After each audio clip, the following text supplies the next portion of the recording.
I was just, on the cable car, and it was just really kind of a whirlwind thing, and I was excited. I thought, oh, this place is fabulous. Hookers were out in the street and running up on cars with titties out and panties on and everything. I thought, oh, this is exciting. So, and that was then. And then I came here to live in '96, in March of '96. I came to more or less save my life. I had HIV, and we had been sending for information from Project Inform to Evansville, Indiana, where I was with my parents.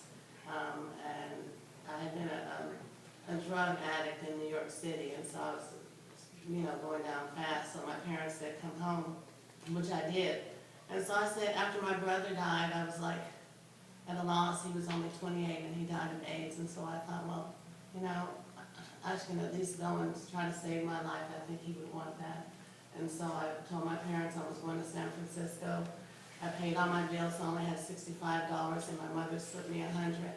And my dad drove me all the way from Indiana to St. Louis, where I caught a plane to San Francisco.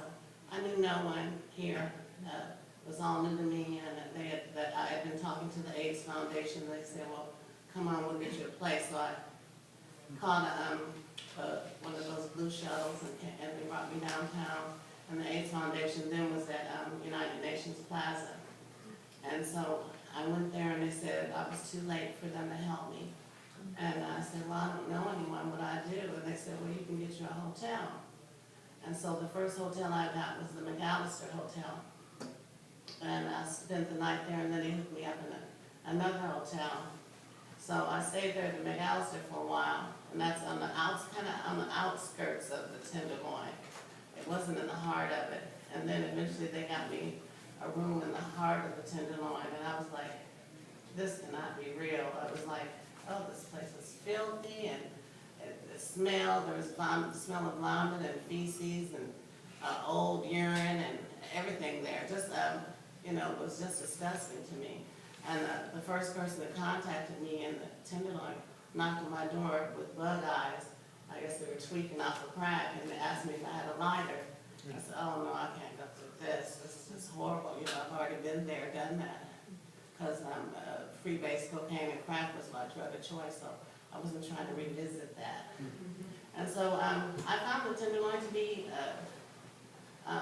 interesting. It was, there were a lot of people there, and it seemed like there was a lot more family. And I think what impressed me right out the gate for San Francisco was that I saw transgenders in a different light. They weren't vilified, or they didn't seem to be, and they were walking on the streets in the daylight. I was like, is this done? Where am I? And then the first transgender I met, she had a job, and she was working, and she was behind the desk, and she had nails, and her hair was done, and I was like, this is incredible. I wasn't used to that or seeing that, so that was my first experience with the Tenderloin, and that's what I thought about it. I thought it was dirty and nasty and disgusting, but it was a lot of fun, and you could see community in a lot of people. People did stick together.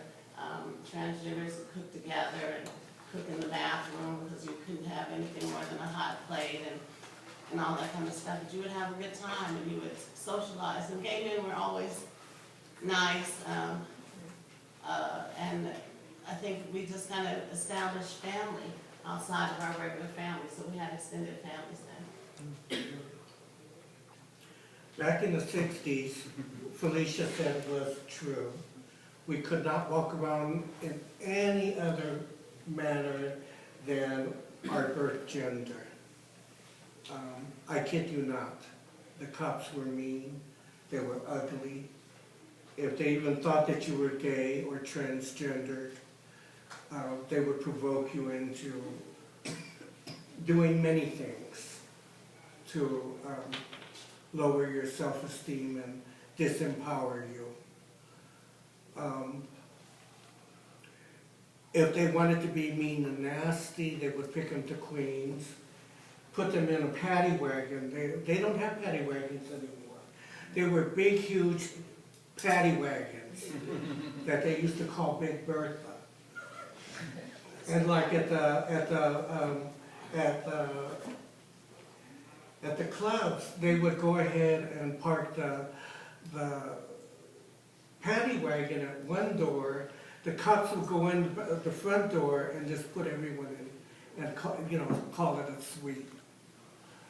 A lot of times they would take the paddy wagon and go ahead and be ultra mean, and instead of taking us directly to the police station, they would drive around the whole city going up and down these hills and around. And when you're in the back of a paddy wagon and you're high or drunk, you can come out and you could be battered, ready for the hospital. They were very, very, very mean. I'm glad that we're out of the 60s and we're going into the 70s now. Yeah. Okay. Oh, but one good thing about the 60s was the hippies came, the summer of love, 67. That gave us kind of like a permission to grow our hair long, to go ahead and dress in different colors, and be a little bit flamboyant. And that really took a lot of pressure off of us by the cops, because the cops were really going after a lot of the hippies because of the good herbs and stuff. With us queens, we didn't only smoke the good herbs, but we had a different buffet of drugs. We had Christmas trees, we had uppers, downers, blacks, Bennies, Mollies. I worked for a living. I worked for the federal government, so I only needed a couple hours sleep, so I was addicted to amphetamines and to Bennies. And they only came like 10 in a row for $1. That's right. So back then, you took something to go up, you took something to come down. You could go any direction. And thank God for the hippies. You never said that, huh? You never gave me credit for that. No, I did give credit in some of my talks. Yeah, because they really took a lot of heat off of us. Okay, we're going to the 70s. Before we head into the 70s, Felicia, do you want to say anything about the Compton riot? Well, we were tired of being harassed. We were tired of being thrown in jail for no reason. We were taken to jail for obstructing a sidewalk. We were taken to jail, we were picked up on Fridays and on 3-day holidays when we had to make money, and wouldn't leave us until Tuesday, let us go till Tuesday. They would pick you up on their beginning of the shift on Friday and let you off anywhere after their shift. So it was kind of like we were being harassed too much. We were tired of being the target all the time of the policemen always targeting us for some reason or other. And what happened is that it's almost 50 years ago. So it's